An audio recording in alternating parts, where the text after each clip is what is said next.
Hi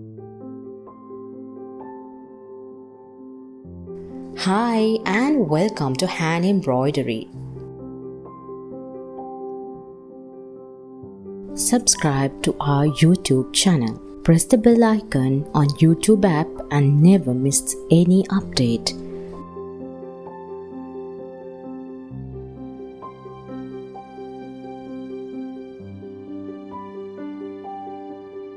When working with ribbon in the needle, it is essential to use the correct size needle. The ribbon needs to pass through the eye of the needle easily.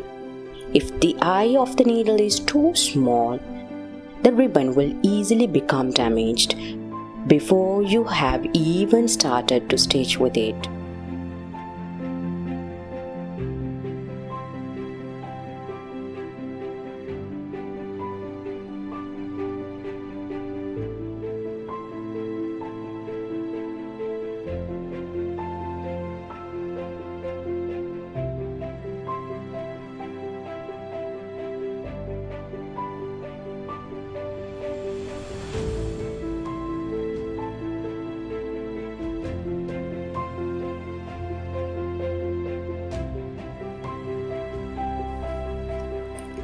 If you have a little bit of experience in ribbon embroidery, you will need to decide which stitches you know to use in place of the traditional Brazilian stitches. It would also be a wonderful opportunity to mix the two techniques and create something totally original.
I hope you use this a tiny stitch in some of your own projects, and I hope to see you soon in my new one. So remember to subscribe.